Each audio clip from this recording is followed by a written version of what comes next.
Alan D. Van Ovost, U.S. Air Force, for reappointment to the grade of general and to be Commander, U.S. Transportation Command. All of these nominations have been before the committee the required length of time. Is there a motion to favorably report this list of 2,993 pending military nominations to the Senate? Is there a second? Second. All in favor, please say aye. Aye. The motion carries. Thank you. Good morning. The committee meets today to discuss the end of American military operations in Afghanistan. After nearly 20 years of war, enormous sacrifice by American and coalition military, diplomatic and intelligence personnel, and vast U.S. investment, the Afghan state has failed and the Taliban has taken control. We need to understand why and how. As part of this hearing, we will seek to understand the factors that contributed to the Taliban's rapid takeover of the country and the collapse of the Afghan National Defense and Security Forces. While there is a temptation to close the book on Afghanistan and simply move on to long-term strategic competition with China and Russia, we must capture the lessons of the last 2 decades to ensure that our future counterterrorism efforts in Afghanistan and elsewhere continue to hold violent extremists at bay. I know that much of this hearing will focus on our final months in Afghanistan.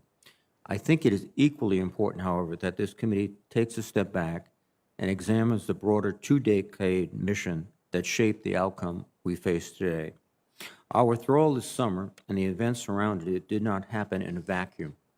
The path that led to this moment was paved with years of mistakes, from our catastrophic pivot to Iraq, to our failure to handle Pakistan's support for the Taliban, to the flawed Doha Agreement signed by President Trump. The members of this committee and the witnesses before us have overseen chapters of a war that spanned 4 presidential administrations, both Democratic and Republican, and we owe the American people an honest accounting. I hope that this hearing will be frank and searching so that future generations of Americans will not repeat our mistakes. Witnesses today are Secretary Lloyd Austin, Secretary of Defense, General Mark Milley, Chairman of the Joint Chiefs of Staff, and General Frank McKenzie, Commander of U.S. Central Command. I welcome each of you and thank you for your many years of service. I also want to commend and thank our military men and women for their heroic efforts to evacuate more than 124,000 American citizens, Afghan special immigrant visa applicants, and other at-risk Afghans for 17 days in chaotic and perilous conditions, a remarkable accomplishment. We especially honor the brave American servicemen and women who were killed and wounded while selflessly protecting those seeking safety. So how did we get here? There are countless decisions and factors that could be pointed to, but I would highlight a few that clearly paved the way. Early in the war, we did achieve our original counterterrorism objective of significantly degrading al-Qaeda in Afghanistan. Over time, however, that mission morphed into convoluted counterinsurgency and nation building. While the U.S. presence in Afghanistan drew down significantly over the last few years, the lack of a defined strategy continued to erode the mission. One of the clearest inflection points was the ill-fated decision to go to war in Iraq.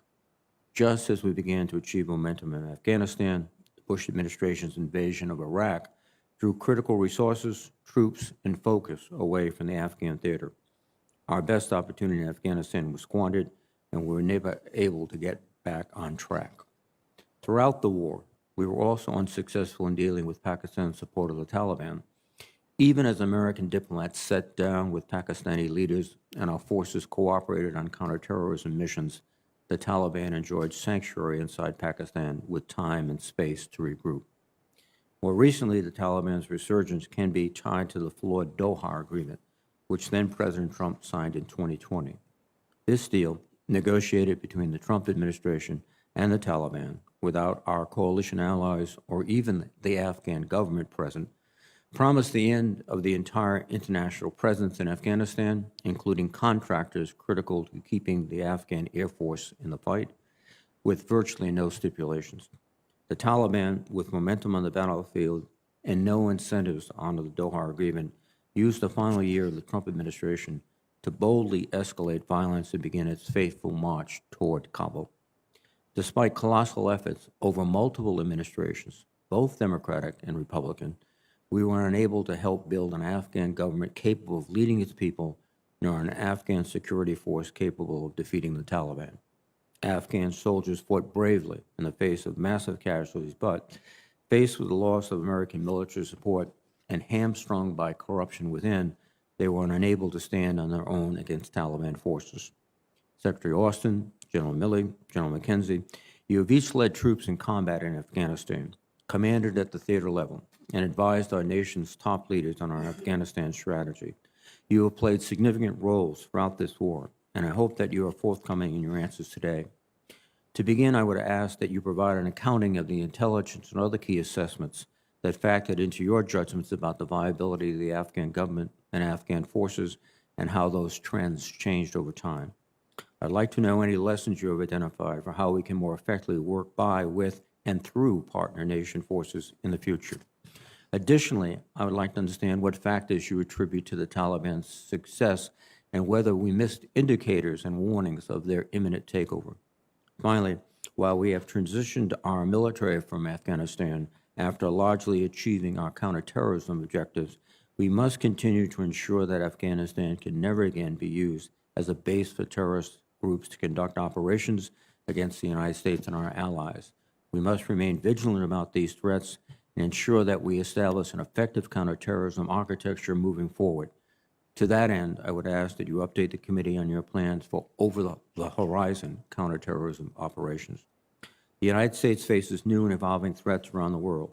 To overcome them, we must first understand what went wrong to our mission in Afghanistan and learn from those missteps. We owe it to the American people.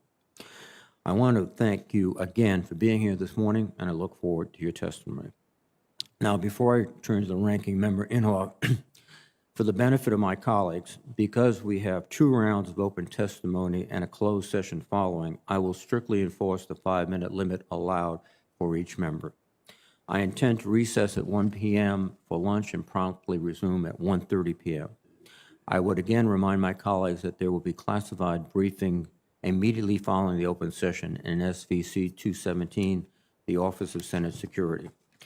Again, before I turn to Ranking Member Inhofe, I want to note that the rules of the committee state that witness testimony should be sent to the committee 48 hours in advance, and it is customary that at the very latest, testimony arrives the afternoon before the hearing. I am disappointed that the statements of our witnesses were not sent to the committee until late last evening, giving senators and staff very little time to review. I hope that when these witnesses appear again before this committee, they will follow the committee rules and customs. Now, let me turn to Ranking Member Inhofe. Thank you, Mr. Chairman. Let's make sure everyone understands that the 5-minute limit doesn't affect opening statements. Let me say a little bit stronger the statement that was made by our chairman, that we should, there's no reason in the world that they waited until late last night to send this information to us. All these members, they want to be well informed, and they didn't have that opportunity. I want to begin by expressing my sincere gratitude to our service members and our veterans. Our men and women in uniform bravely volunteered to go into harm's way for one reason: to keep their fellow Americans safe. They represent our very best. I especially want to recognize those who made the ultimate sacrifice and their families. On August 26, we were reminded so painfully of what we ask our troops and their families to do. They laid it all in the line for this country. Those 13 men and women died trying to evacuate their fellow Americans and at-risk Afghans from Kabul under extremely difficult and dangerous circumstances. So I want to be perfectly clear. The frustration on this committee about the chaotic and deadly withdrawal from Afghanistan is not and should never be directed towards our troops. It was President Biden and his advisors who put them in that situation. Even worse, this was avoidable. Everything that happened was foreseen. My colleagues on this committee and on the commanders in charge, we saw it coming. And so we were here today to understand what happened and why that advice was ignored. General McKenzie, you said in February, before the president decided to fully withdraw from Afghanistan, quote, "You have to take a condition-based approach." You expressed your concern, quote, about actions that the Taliban had taken up until this point, meaning that the Taliban was not constraining al-Qaeda, as it had agreed to do so under the conditions-based agreement that it signed with the Trump administration, that it was a condition-based statement in position. Around the same time, General Miller, who was then the commander of the U.S. forces Afghanistan, advised his chain of command to keep approximately 2,500 troops in the country. He warned that the Taliban might otherwise take over. General McKenzie, you offered a similar warning when you last testified before this committee in April, right after the president made his decision to withdraw. You said, quote, "My concern is the ability of the Afghan military to hold the ground that they are now on without the support that they have been used to for many years." Throughout the spring, we saw many districts quickly fall to the Taliban, many without firing a shot. This is why I urged President Biden in June to rethink his approach and maintain a small force in Afghanistan in order to prevent the collapse we ultimately saw. It was also why the members of this committee on both sides of the aisle spent months urging the administration to evacuate Americans and our Afghan partners sooner. But President Biden and his advisors didn't listen to his combat commander. He didn't listen to Congress, and he failed to anticipate what all of us knew would happen. So in August, we all witnessed the horror of President's own making. Afghans died as they desperately gripped into the departing flights. The Taliban is in a stronger position than it had been in 9/11. The terrorist Afghani members are now senior government in senior government positions. We went from we will never negotiate with terrorists to we must negotiate with terrorists. You know, in the years that I've been here, we've heard that over and over again, you don't negotiate with terrorists. And now it's required. Worst of all, 13 brave Americans were killed in the evacuation effort. 3 days later, the Biden administration said it was struck an ISIS operative. But in fact, it killed 10 Afghan civilians, including 7 children. And then President Biden concluded the drawdown by doing the unthinkable. He left the Americans behind. The men and women who served in uniform, their heroic families, and the American people deserve answers. How did this avoidable disaster happen? Why were Americans left behind? President Biden's decision to withdraw has expanded the threat of terrorism and increased the likelihood of an attack on the homeland. The administration is telling the American people that the plan to deal with these threats is something called over-the-horizon counterterrorism, and that we do these types of operations elsewhere in the world. That's misleading at best and dishonest at worst. There is no plan. We have no reliable partners on the ground. We have no bases nearby. The Afghan government is now led by terrorists with long ties to al-Qaeda, and we're at the mercy of Pakistan government to get into the Afghan airspace. Even if we can get there, we can't strike al-Qaeda in Afghanistan because we're worried about what the Taliban will do to the Americans who are still there, and Americans are still there. The administration needs to be honest because of President Biden's dishonest decision. The terrorist threat to American families is rising significantly, while our ability to deal with these threats has declined decidedly. We will have another hearing with experts, witnesses on Thursday. That's just 2 days from now. We understand the Undersecretary of Defense, Colin Call, has agreed to testify in that hearing. So today is really just a start. So in conclusion, I would just like to say this.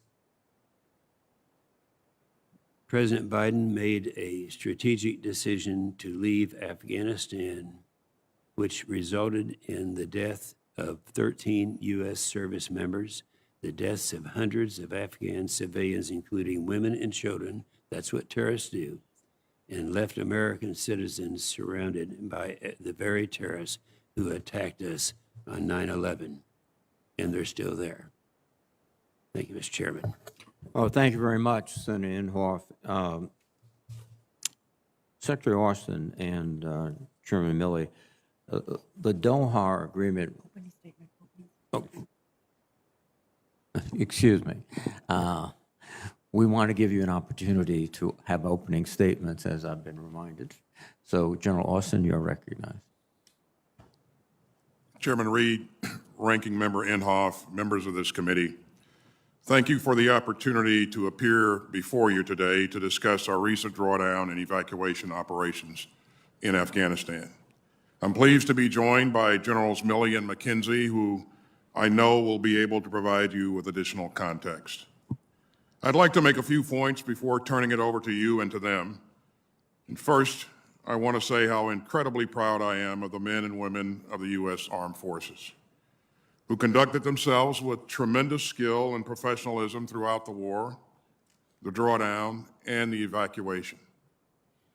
Over the course of our nation's longest war, 2,461 of our fellow Americans made the ultimate sacrifice, along with more than 20,000 who still bear the wounds of war, some of which cannot be seen on the outside.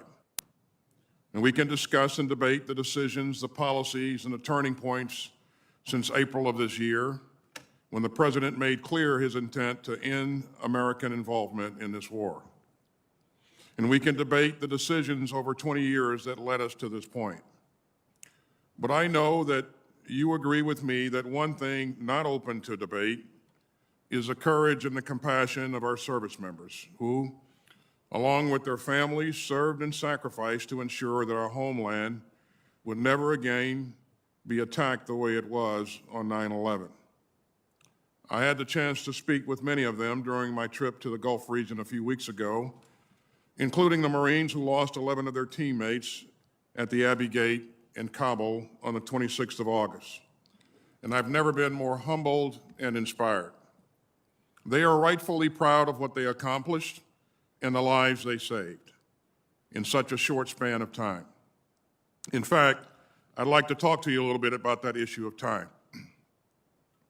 The reason that our troops were able to get there so quickly is because we planned for just such a contingency. We began thinking about the possibilities of a non-combatant evacuation as far back as this spring. Indeed, by late April, 2 weeks after the President's decision, military planners had crafted a number of evacuation scenarios. In mid-May, I ordered Central Command to make preparations for potential NEO. And 2 weeks later, I began pre-positioning forces in the region to include 3 infantry battalions. And on the 10th of August, we ran another tabletop exercise around a non-combatant evacuation scenario. We wanted to be ready, and we were. In fact, by the time that the State Department called for a NEO, leading elements of the 24th Marine Expeditionary Unit were already on the ground in Kabul. And before that weekend was out, another 3,000 or so ground troops had arrived, including elements of the 82nd Airborne. But let's be clear, those first 2 days were difficult. We all watched with alarm the images of Afghans rushing the runway and our aircraft. We all remember the scenes of confusion outside the airport. But within 48 hours, our troops restored order and process began to take hold. Our soldiers, airmen, and Marines, in partnership with our allies and partners and our State Department colleagues, secured the gates, took control of airport operations, and set up a processing system for the tens of thousands of people they would be manifesting onto airplanes. They and our commanders exceeded all expectations. We plan to execute between 70 and 80,000, we plan to evacuate between 70 and 80,000 people. They evacuated more than 124,000. We plan to move between 5,000 and 9,000 people per day. On average, they move slightly between more than 7,000 per day. On military aircraft alone, we flew more than 387 sorties, averaging nearly 23 per day. And at the height of this operation, an aircraft was taking off every 45 minutes. And not a single sortie was missed for maintenance, fuel, or logistical problems. It was the largest airlift conducted in U.S. history, and it was executed in 17 days. Was it perfect? Of course not. We moved so many people so quickly out of Kabul that we ran into capacity and screening problems at intermediate staging bases outside Afghanistan. And we're still working to get Americans out who wish to leave. And we did not get out all of our Afghan allies enrolled in a special immigrant visa program. We take that seriously, and that's why we're working across the interagency to continue facilitating their departure. Even with no military presence on the ground, that part of our mission is not over. And tragically, lives were lost.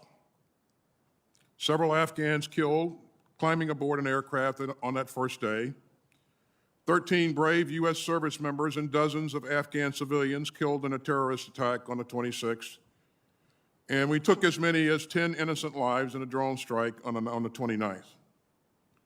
Non-combatant evacuations remain among the most challenging military operations, even in the best of circumstances. And the circumstances in August were anything but ideal. Extreme heat, a landlocked country, no government, a highly dynamic situation on the ground, and an active, credible, and lethal terrorist threat. In a span of just 2 days, from the 13th to the 15th of August, we went from working alongside a democratically elected, longtime partner government to coordinating warily with a longtime enemy. We operated in a deeply dangerous environment, and it proved a lesson in pragmatism and professionalism.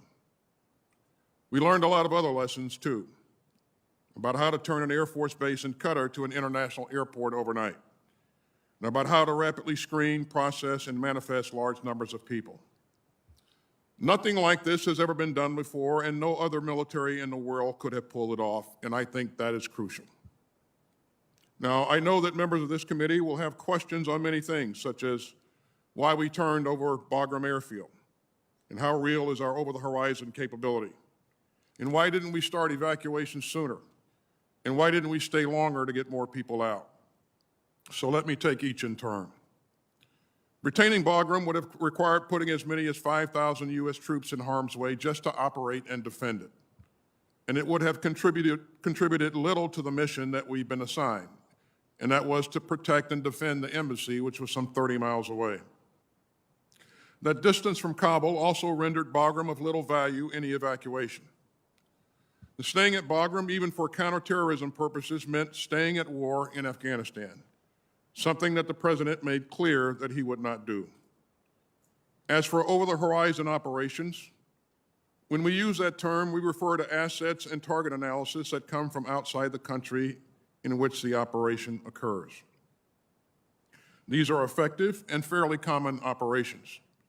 Indeed, just days ago, we conducted one such strike in Syria, eliminating a senior al-Qaeda figure.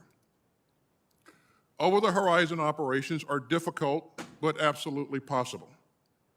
And the intelligence that supports them comes from a variety of sources and not just U.S. boots on the ground. As for when we started evacuations, we offered input to the State Department's decision, mindful of their concerns that moving too soon might actually cause the very collapse of the Afghan government that we all wanted to avoid, and that moving too late would put our people and our operations at greater risk. And as I said, the fact that our troops were on the ground so quickly is due in large part to our planning and our pre-positioning of forces. And as for the mission's end, my judgment remains that extending beyond the end of August would have greatly imperiled our people and our mission. The Taliban made clear that their cooperation would end on the 1st of September. And as you know, we face grave and growing threats from ISIS-K.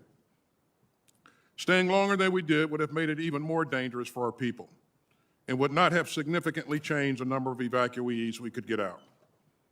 Now, as we consider these tactical issues today, we must also ask ourselves some equally tough questions about the wider war itself and pause to think about the lessons that we have learned over the past 20 years. Did we have the right strategy? Did we have too many strategies? Did we put too much faith in our ability to build effective Afghan institutions, an army, an air force, a police force, and government ministries? We helped build a state, Mr. Chairman, but we could not forge a nation. The fact that the Afghan army that we and our partners trained simply melted away, in many cases without firing a shot, took us all by surprise, and it would be dishonest to claim otherwise. We need to consider some uncomfortable truths. That we didn't fully comprehend the depth of corruption and poor leadership in the senior ranks. That we didn't grasp the damaging effect of frequent and unexplained rotations by President Ghani of his commanders. That we didn't anticipate the snowball effect caused by the deals that the Taliban commanders struck with local leaders in the wake of the Doha Agreement. And that the Doha Agreement itself had a demoralizing effect on Afghan soldiers. And finally, that we failed to grasp that there was only so much for which and for whom many of the Afghan forces would fight. We provided the Afghan military with equipment and aircraft and the skills to use them. Over the years, they often fought bravely. Tens of thousands of Afghan soldiers and police died. But in the end, we couldn't provide them with the will to win, at least not all of them. And as a veteran of that war, I am personally reckoning with all of that. But I hope, as I said at the outset, that we do not allow a debate about how this war ended to cloud our pride in the way that our people fought it. They prevented another 9/11. They showed extraordinary courage and compassion in the war's last days, and they made lasting progress in Afghanistan that the Taliban will find difficult to reverse and that the international community should work hard to preserve. Now, our service members and civilians face a new mission, helping these Afghan evacuees move on to new lives and new places. And they are performing that one magnificently as well. I spent time with some of them up at Joint Base McGuire-Dix Lakehurst just yesterday. I know that you share my profound gratitude and respect for their service, their courage, and professionalism, and I appreciate the support that this committee continues to provide them and their families. Thank you. Thank you, Mr. Secretary. General Milley, I believe you have a statement. Chairman Reed, Ranking Member Inhofe, and thank you for the opportunity to be here with Secretary Austin and General McKenzie to discuss Afghanistan. As you mentioned up front, we submitted matters for the record, a lengthy statement of this cut-down oral version, and I know it got to you late. During the past 20 years, the men and women of the United States military, along with our allies and partners, fought the Taliban, brought Osama bin Laden to justice, denied al-Qaeda sanctuary, and protected our homeland for 2 consecutive decades. Over 800,000 of us in uniform served in Afghanistan. Most importantly, 2,461 of us gave the ultimate sacrifice, while 20,698 of us were wounded in action, and countless others of us suffer the invisible wounds of war. There's no doubt in my mind that our efforts prevented an attack on the homeland from Afghanistan, which was our core original mission. And everyone who served in that war should be proud. Your service mattered. Beginning in 2011, we steadily drew down our troop numbers, consolidated and closed bases, and retrograded equipment from Afghanistan. At the peak in 2011, we had 97,000 U.S. troops alongside 41,000 NATO troops in Afghanistan. 10 years later, when Ambassador Khalilzad signed the Doha Agreement with Mullah Barreder on 29 February 2020, the United States had 12,600 U.S. troops with 8,000 NATO and 10,500 contractors. This has been a 10-year multi-administration drawdown, not a 19-month or 19-day NEO. Under the Doha Agreement, the U.S. would begin to withdraw its forces, contingent upon Taliban meeting certain conditions, which would lead to a political agreement between the Taliban and the government of Afghanistan. There were 7 conditions applicable to the Taliban and 8 conditions applicable to the United States. While the Taliban did not attack U.S. forces, which was one of the conditions, it failed to fully honor any other condition under the Doha Agreement. And perhaps most importantly for U.S. national security, the Taliban has never renounced al-Qaeda or broke its affiliation with them. We, the United States, adhered to every condition. In the fall of 2020, my analysis was that an accelerated withdrawal without meeting specific and necessary conditions risks losing the substantial gains made in Afghanistan, damaging U.S. worldwide credibility, and could precipitate a general collapse of the ANSF and the Afghan government, resulting in a complete Taliban takeover or general civil war. That was a year ago. My assessment remained consistent throughout. Based on my advice and the advice of the commanders, then Secretary of Defense Esper submitted a memorandum on 9 November recommending to maintain U.S. forces at a level between about 2,500 and 4,500 in Afghanistan until conditions were met for further reduction. 2 days later, on 11 November 2020, I received an unclassified, signed order directing the United States military to withdraw all forces from Afghanistan no later than 15 January 2021. After further discussions regarding the risks associated with such a withdrawal, the order was rescinded. On 17 November, we received a new order to reduce levels to 2,500 plus enabling forces no later than 15 January. When President Biden was inaugurated, there were approximately 3,500 U.S. troops, 5,400 NATO troops, and 6,300 contractors in Afghanistan with a specified task of train, advise, and assist, along with a small contingent of counterterrorism forces. The strategic situation at inauguration was stalemate. The Biden administration, through the National Security Council process, conducted a rigorous interagency review of the situation in Afghanistan in February, March, and April. During this process, the views of the Joint Chiefs of Staff, all of us, the CENTCOM commander, General McKenzie, the U.S. 4A commander, General Miller, and myself were all given serious consideration by the administration. We provided a broad range of options in our assessment of their potential outcomes. The cost, benefit, risk to force, and risk to mission were evaluated against the national security objectives of the United States. On 14 April, the President announced his decision, and the U.S. military received a change of mission to retrograde all U.S. military forces, maintain a small contingency force of 600 to 700 to protect the embassy in Kabul until the Department of State could coordinate contractor security support, and also to assist Turkey to maintain the Karzai International Airport and transition the U.S. military to an over-the-horizon counterterrorism support and security force assistance. It is clear, it is obvious, the war in Afghanistan did not end on the terms we wanted, with the Taliban now in power in Kabul. Although the NEO was unprecedented and is the largest air evacuation in history, evacuating 124,000 people, it came at an incredible cost of 11 Marines, 1 soldier, and a Navy corpsman. Those 13 gave their lives so that people they never met will have an opportunity to live in freedom. And we must remember that the Taliban was and remains a terrorist organization, and they still have not broken ties with al-Qaeda. I have no illusions who we are dealing with. It remains to be seen whether or not the Taliban can consolidate power or if the country will further fracture into civil war. But we must continue to protect the United States of America and its people from terrorist attacks coming from Afghanistan.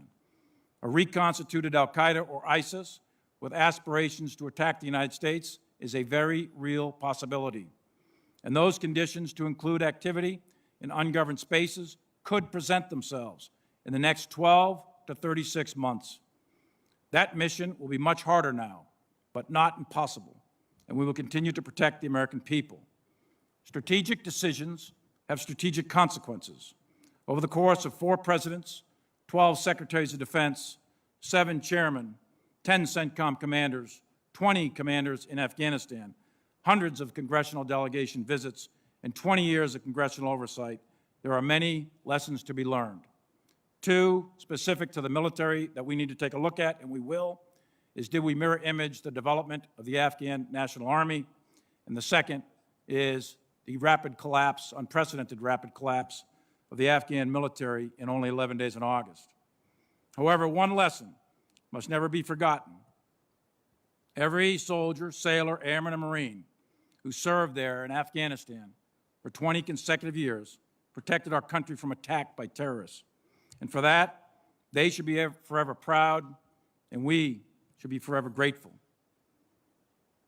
Thank you, Chairman. And if I could, I know that there's some issues in the media that are of deep concern to many members on the committee. And with your permission, I'd like to address those for a minute or two. Again, I've submitted memoranda for the committee to take a look at. You may proceed. Mr. Chairman, I've served this nation for 42 years. I've spent years in combat, and I've buried a lot of my troops who died while defending this country. My loyalty to this nation, its people, and the Constitution hasn't changed and will never change as long as I have a breath to give. My loyalty is absolute, and I will not turn my back on the fallen. With respect to the Chinese calls, I routinely communicated with my counterpart, General Lee, with the knowledge and coordination of civilian oversight. I am specifically directed to communicate with the Chinese by Department of Defense guidance, the policy dialogue system. These military-to-military communications at the highest level are critical to the security of the United States in order to deconflict military actions, manage crisis, and prevent war between great powers that are armed with the world's most deadliest weapons. The calls on 30 October and 8 January were coordinated before and after with Secretary Esper and Acting Secretary Miller's staffs and the interagency. The specific purpose of the October and January calls were generated by concerning intelligence, which caused us to believe the Chinese were worried about an attack on them by the United States. I am certain that President Trump did not intend to attack the Chinese, and it is my directed responsibility, and it was my directed responsibility by the Secretary to convey that intent to the Chinese. My task at that time was to de-escalate. My message, again, was consistent. Stay calm, steady, and de-escalate. We are not going to attack you. At Secretary of Defense Esper's direction, I made a call to General Lee on 30 October. 8 people sat in that call with me, and I read out the call within 30 minutes of the call ending. On 31 December, the Chinese requested another call with me. The Deputy Assistant Secretary of Defense for Asia-Pacific Policy helped coordinate my call, which was then scheduled for 8 January, and he made a preliminary call on 6 January. 11 people attended that call with me, and readouts of this call were distributed to the interagency that same day. Shortly after my call ended with General Lee, I personally informed both Secretary of State Pompeo and White House Chief of Staff Meadows about the call, among other topics. Soon after that, I attended a meeting with Acting Secretary Miller where I briefed him on the call. Later that same day, on 8 January, Speaker of the House Pelosi called me to inquire about the President's ability to launch nuclear weapons. I sought to assure her that nuclear launch is governed by a very specific and deliberate process. She was concerned and made various personal references characterizing the President. I explained to her that the President is the sole nuclear launch authority and he doesn't launch them alone, and that I am not qualified to determine the mental health of the President of the United States. There are processes, protocols, and procedures in place, and I repeatedly assured her that there is no chance of an illegal, unauthorized, or accidental launch. By presidential directive and Secretary of Defense directives, the chairman is part of the process to ensure the President is fully informed when determining the use of the world's deadliest weapons. By law, I am not in the chain of command, and I know that. However, by presidential directive and DoD instruction, I am in the chain of communication to fulfill my legal statutory role as the President's primary military advisor. After the Speaker Pelosi call, I convened a short meeting in my office with key members of my staff to refresh all of us on the procedures which we practice daily at the action officer level. Additionally, I immediately informed Acting Secretary of Defense Miller of Speaker Pelosi's phone call. At no time was I attempting to change or influence the process, usurp authority, or insert myself in the chain of command. But I am expected, I am required to give my advice and ensure that the President is fully informed on military matters. I am submitting for the record a more detailed and unclassified memoranda that I believe you all now have, although late. And I welcome a thorough walkthrough on every single one of these events. And I'd be happy in a classified session to talk in detail about the intelligence that drove these calls. I'm also happy to make available any email, phone logs, memoranda, witnesses, or anything else you need to understand these events. My oath is to support the Constitution of the United States of America against all enemies, foreign and domestic, and I will never turn my back on that oath. I firmly believe in civilian control of the military as a bedrock principle essential to the health of this republic, and I'm committed to ensuring that the military stays clear of domestic politics. I look forward to your questions, and thank you, Chairman, for the extra time. Thank you, General. General McKenzie, I understand you do not have a statement. Is that correct? Sir, I'll waive my statement in order to get us back on schedule.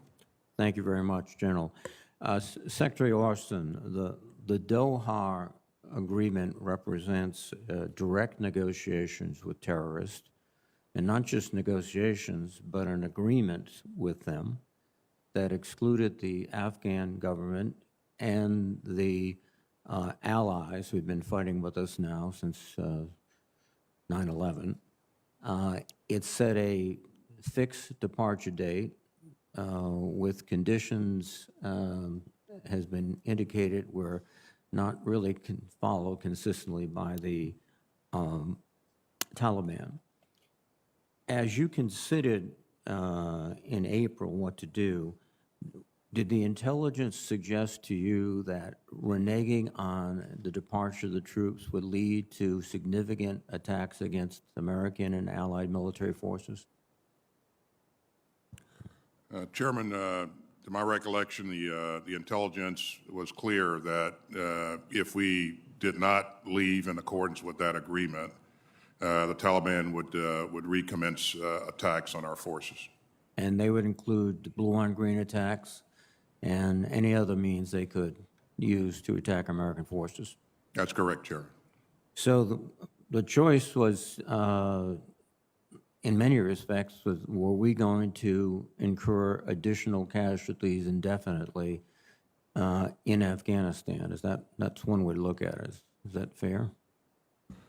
That's correct, Chairman. You certainly would have to take additional measures to be able to defend yourself if the Taliban recommence their offensive operations against us. Now, General Milley and General McKenzie, did the Delaware Agreement affect the morale of the Afghan forces, i.e., was there a sense now that even though it was months away, that the United States was leaving since we had agreed to leave? I'll let Frank talk the details, but my assessment is yes, Senator. It did affect the morale of the Afghan security forces. General McKenzie? So it's my judgment that the Doha Agreement did negatively affect the performance of the Afghan forces, in particular by some of the actions that the government of Afghanistan was required to undertake as part of that agreement. And one of the critical issues was the agreement to withdraw contractors, which are basically the engine that maintains the Air Force of Afghanistan and many other logistical operations. And that was just as critical as the troop departure, I would assume. Chairman, it was. We had plans in place to try to conduct those operations from over the horizon. They were not as effective as having contractors on the ground on site with the aircraft. The momentum appeared to be shifting to the Taliban. Indications were their penetration of parts of the country in the northern sectors, particularly, which traditionally opposed the Taliban, the Northern Alliance. But that started, to be fair, that started long before Doha. There are some commentators who have suggested since 2014, the Taliban have been surrounding provincial capitals, insinuating themselves into the politics of the local communities, striking bargains. Is that your impression too, General McKenzie? So I think it is a good assessment that from 2014 on, the Taliban did pursue that strategy, and they had some success. Now, the government of Afghanistan also had success holding on to centralized urban areas and population centers. But the Taliban pursued a distinct strategy and had some success with it. Now, Secretary Austin, you did provide your best military advice to the President regarding the situation in Afghanistan, and has been recounted several times. There were multiple meetings, and he received advice from many different quarters. Do you feel that you had the opportunity to make your advice very clear? I do, Chairman. As I've said before, I always keep my my advice to the President confidential, but I am very much satisfied that we had a thorough policy review, and I believe that all of the parties had an opportunity to provide input, and that input was received. Thank you very much. Senator Inhofe. Thank you, Mr. Chairman. It was 2 weeks ago that we had a closed classified hearing. We had General Miller's recommendation at that time. Well, let me first of all just mention that during their confirmation process, you committed, and I'm speaking now to General McKenzie and General Milley, to giving your honest and personal views of this committee, even if those views were differed from those of the administration, and I'm confident that you will be doing that. During this hearing that we had, it was emphasized to us from General Miller that he was recommending the 2,500 troops in Afghanistan. Now, we didn't receive the documentation from your offices, I say to the witnesses today, until, well, actually 10:35 last night. So it really wasn't time to get into a lot of the details, but I'd ask General McKenzie, did you agree to the recommendation that General Miller had 2 weeks ago? Senator, again, I won't share my personal recommendation to the President, but I will give you my honest opinion, and my honest opinion and view shaped my recommendation. I recommended that we maintain 2,500 troops in Afghanistan. And I also recommended earlier in the fall of 2020 that we maintain 4,500 at that time. Those are my personal views. I also have a view that the withdrawal of those forces would lead inevitably to the collapse of the Afghan military forces and eventually the Afghan government. Yes, so I understand that. And General Milley, I assume you agree with that in terms of the recommendation of 2,500? What I said in my opening statement and the memoranda that I wrote back in the fall of 2020 remained consistent, and I do agree with that. This committee is unsure as to whether or not General Miller's recommendation ever got to the president. Obviously, there are conversations with the president, but I would like to ask, even though General McKenzie, I think you've all made this statement, did you talk to the president about General Miller's recommendation?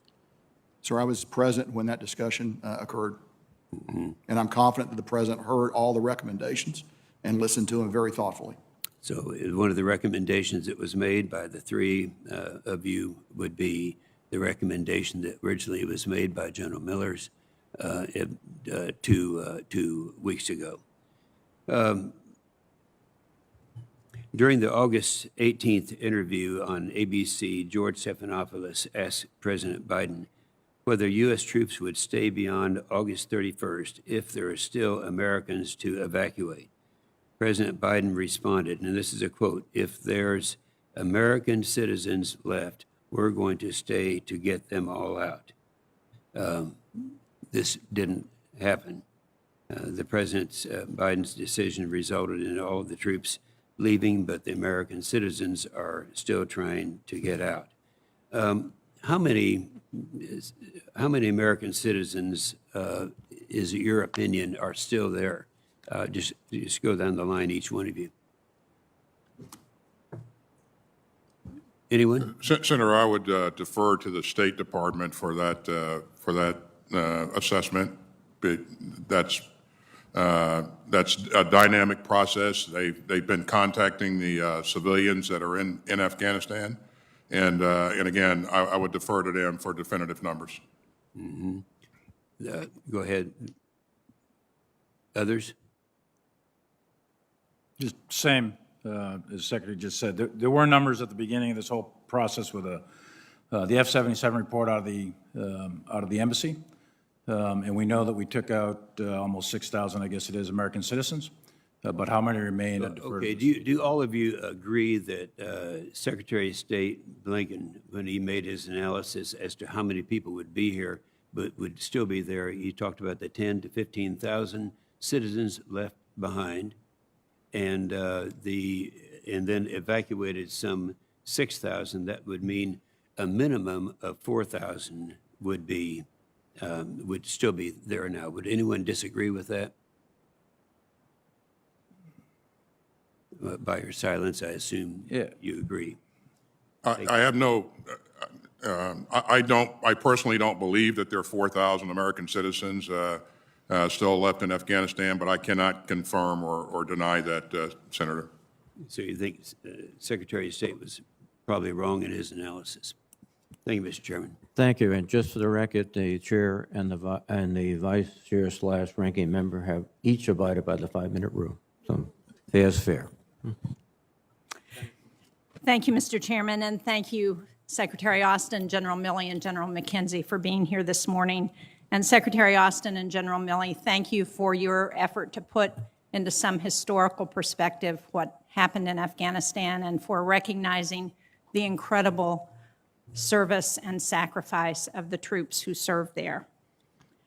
General Milley, in a hearing before the Senate Appropriations Subcommittee on Defense in June, I explicitly raised concerns about the plight of at-risk Afghans due to our withdrawal, and I asked about the department's plans to evacuate them. Now, you indicated today that you thought we might be facing the kind of desperate situation that we saw in Kabul, but your response at that time was that, quote, lots of planning was ongoing, and this is end quote, and the State Department was leading efforts pertaining to evacuating our Afghan partners. And you explicitly told the committee that in your professional opinion, you did not see Saigon 1975 in Afghanistan. So I'm just trying to figure out why we missed, or from a public perception, it appears that we didn't anticipate the rapid fall of Afghanistan and Kabul and the rise of the Taliban and the way we saw it play out on television. And what did we miss? I think, Senator, we absolutely missed the rapid 11-day collapse of the Afghan military and the collapse of their government. I think there was a lot of intelligence that clearly indicated that after we withdrew, that it was a likely outcome of a collapse of the military and a collapse of the government. Most of those intelligence assessments indicated that that would occur late fall, perhaps early winter. Kabul might hold till next spring. It depends on when the intel assessment was written. So after we leave, the assessments were pretty consistent that you'd see a general collapse of the government and the military. While we were there, though, up through 31 August, there's no intel assessment that says the government's going to collapse and the military's going to collapse in 11 days that I'm aware of. And I've read, I think, pretty much all of them. So, and even as late as the 3rd of August, and there's another one on the 8th of August, et cetera, they're still talking weeks, perhaps months, et cetera. General McKenzie can illuminate on his own views on the same topic. He gave his assessments at the same time. And although General Miller did, in many, many assessments, say rapid, fast, hard for collapse, he also centered into the October-November timeframe as opposed to August. So how do we avoid that happening again? I think the key, Senator, that we missed, frankly, we had some indicators, but we didn't have the full, wholesome assessment of leadership, morale, and will. There were some units, and I don't want to say negative things about these guys. There's 60, 70,000 of the Afghan service that were killed in action over the last 20 years. And many units did fight at the very end. But the vast majority put their weapons down and melted away in a very, very short period of time. I think that has to do with will, leadership, and I think we still need to try to figure out exactly why that was. And I have some suggestions, but I'm not settled on them yet. But we clearly missed that. I think one of the key factors we missed it for was we pulled our advisors off 3 years ago. And when you pull the advisors out of the units, you no longer can assess things like leadership and will. We can count all the planes, trucks, and automobiles, and cars, and machine guns, and everything else. We can count those from space and all the other kind of intel assets. But you can't measure the human heart with a machine. You got to be there. Thank you. Secretary Austin, I'm about to run out of time, so you may want to respond to this on the next round. But one of the challenges with getting special immigrant visa applicants out of Afghanistan and this wasn't just a problem in the evacuation, this has been a historic problem that has gone over years, has been having the documents that show they actually served with our military.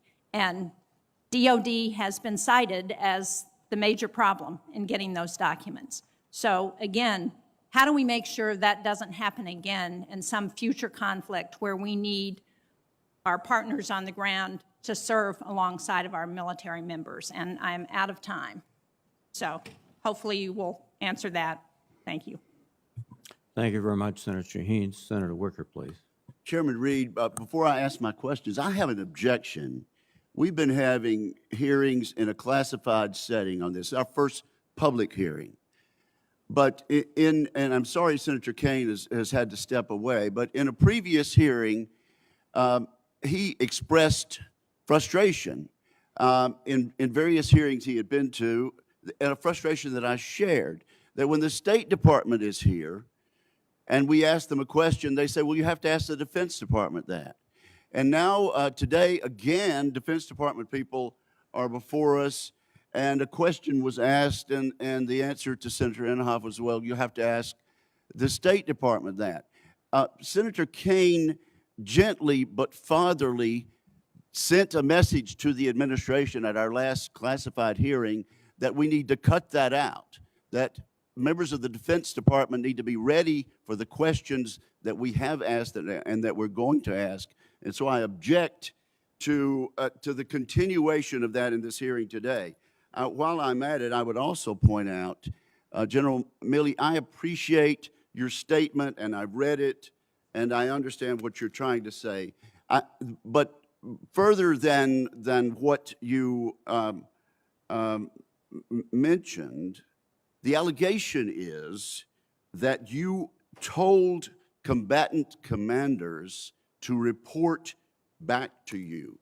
Our clear understanding is that they are not in the chain of command. You are not in their chain of command, that they report directly to the commander-in-chief through the secretary. And so to the extent that you told them to report to you, they were not in your chain of command. Now, let me see if I can get one question in here, having taken 2 minutes to mention a very important objection. General Milley, in the fall of 2020, you said an accelerated withdrawal would risk substantial gains and damage U.S. credibility. Now, I want to ask our witnesses about U.S. credibility. On July 8, President Biden said, the likelihood there's going to be Taliban overrunning everything and owning the whole country is highly unlikely.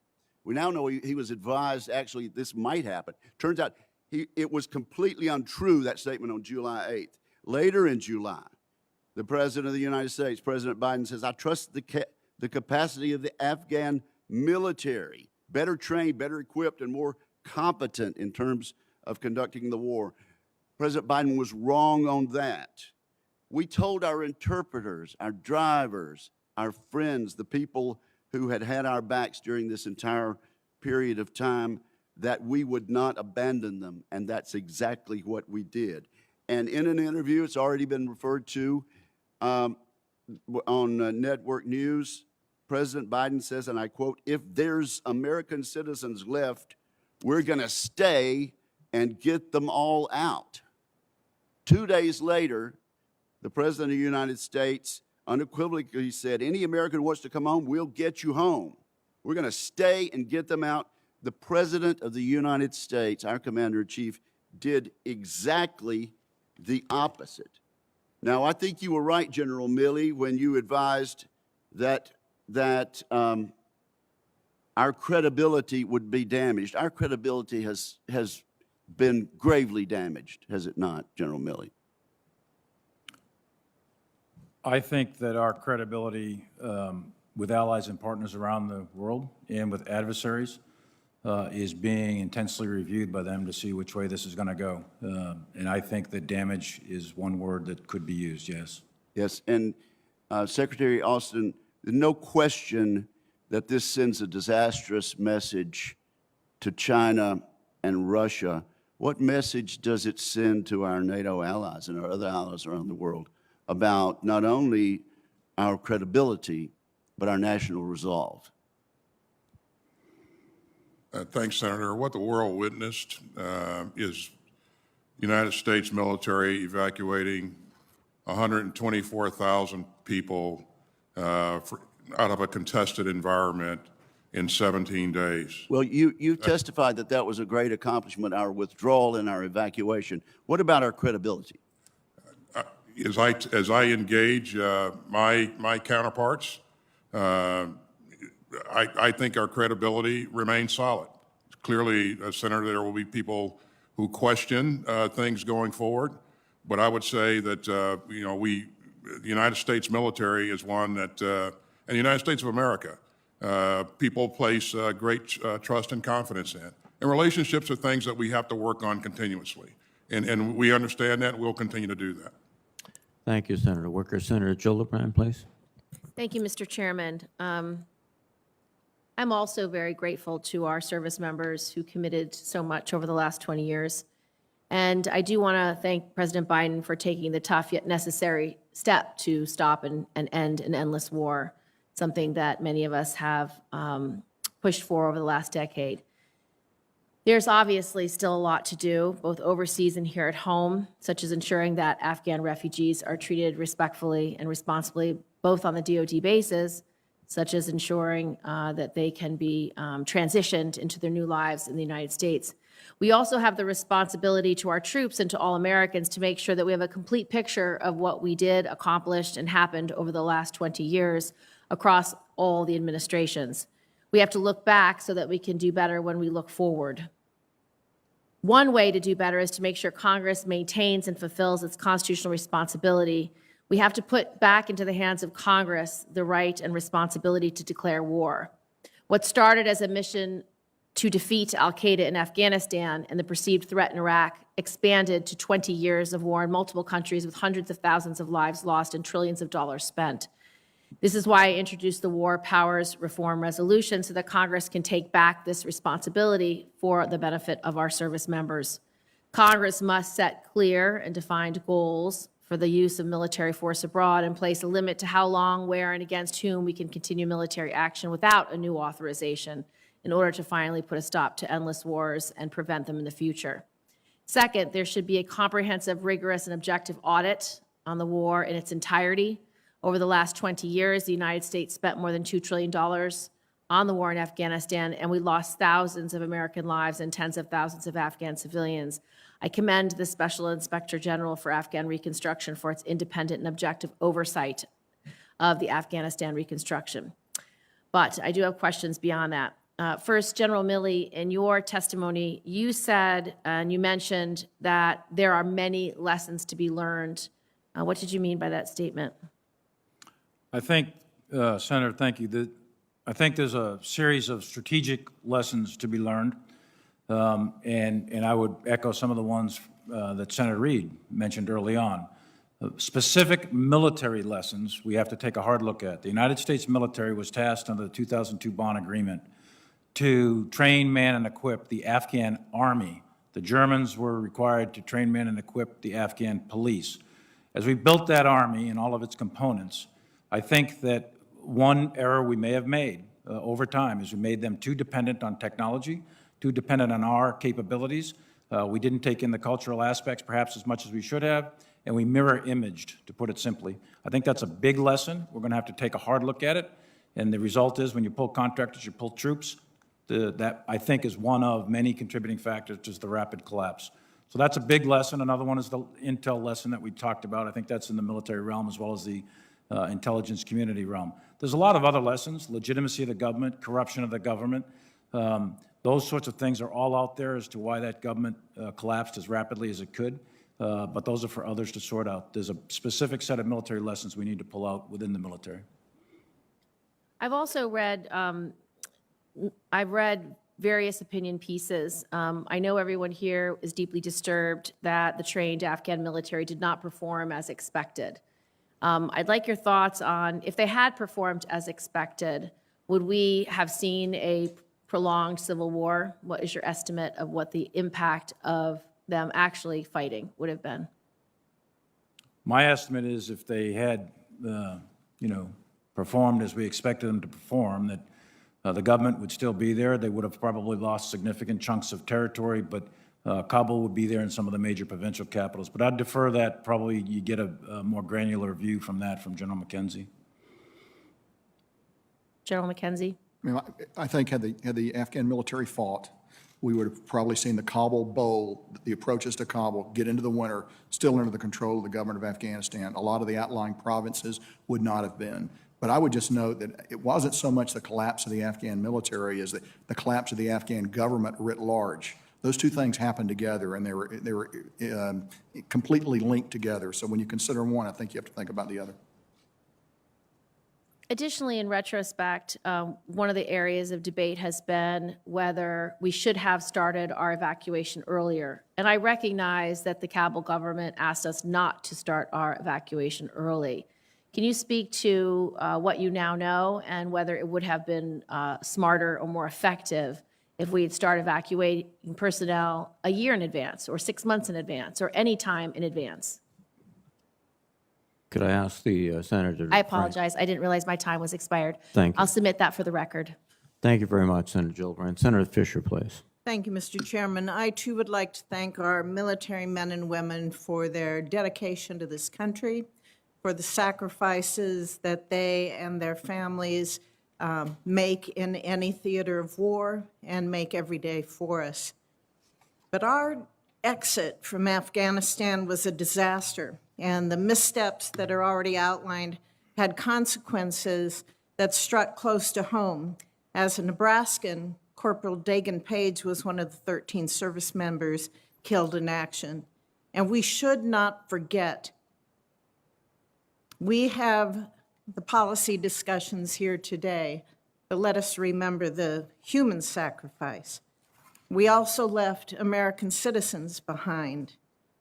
General Milley, in your written testimony, you stated withdrawal would increase risks of regional instability, the security of Pakistan and its nuclear arsenals, a global rise in violent extremist organizations, our global credibility with allies and partners would suffer, and a narrative of abandoning the Afghans would become widespread.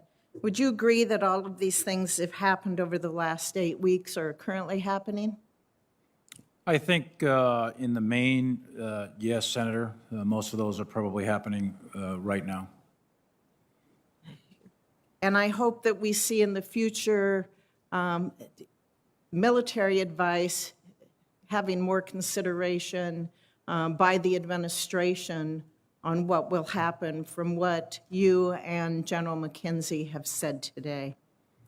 If I may, Senator, I can tell you with 100% certainty that the military voice was heard and it was considered. It was considered but not followed, correct?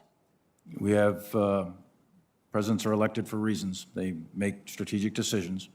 And I would no say this committee, General, has always stressed that commanders on the ground should be listened to. Would you agree with that? I would, and I would tell you they were listened to. I think there's a difference between us having an opportunity to have a voice, and I think it's very important that the military has a voice, but I firmly believe in staying in control of the military, and I am required, and the military commanders are required to give our best military advice, but the decision makers are not required in any manner, shape, or form to follow that advice. No, they are not. And I agree with you about the civilian control of this country. But I think it is also important to realize when we continue to see missteps by an administration that's costing lives. Secretary Austin, it's being reported right now that the Biden administration reached out to Russia about using Russian bases in the Central Asian nations bordering Afghanistan to the north for our strike assets to fly out of for the over-the-horizon counterterrorism missions. Is that true? Senator, this is an issue that I believe came up during a conversation that the President had with President Putin, where President Putin offered to provide assistance. But have you reached out to the Russians asking specifically to use bases? General Milley just recently had a conversation with his Russian counterpart. So the reports are true that have been coming out today? I can assure you that we are not seeking Russia's permission to do anything. But I believe, and General Milley can speak for himself, but I believe that he asked for clarification on what that offer was. I have a number of questions, which I'll need to get to with General McKenzie about over the horizon and the capabilities as we look to the future and what's available there. But I think it's what we're seeing in the reports today about asking to use Russian bases. That's just another example that we see of the Biden administration. They've really left us in a terrible position, that we have to ask the Russians to be able to protect the United States from terrorists, and we have to ask them to use their installations. Thank you, And I would Mr. just Chairman. reemphasize, Senator, that we're not asking the Russians for anything. But you're negotiating, trying to get these bases to be able to use their installations, because Afghanistan is a landlocked country, and when we have explanations from the military, and they give examples for over the horizon and use countries like Yemen and Libya and Somalia, that does not take into consideration that Afghanistan is landlocked, and we have to depend on Pakistan to give us airspace to get there. Thank you, Mr. Chairman. Thank you, Senator Fisher. Senator Blumenthal, please. Thanks, Mr. Chairman, and I want to express my hope that this hearing is just the beginning, a first step in an in-depth analysis, going not just to the last 10 weeks or even 10 months, but 10 years and longer back, so that we can match the courage of the men and women of America who have sacrificed during this 20-year war, all of them and all of their families, not just in Afghanistan, but around the world. And we owe them, veterans of America, much more than we're giving them right now because they have earned it. That in-depth analysis, looking backward, is essential, but I want to look forward right now to what is happening in Afghanistan with respect to Americans and our Afghan allies. After our withdrawal, it was left to an unofficial network or coalition of veterans, NGOs,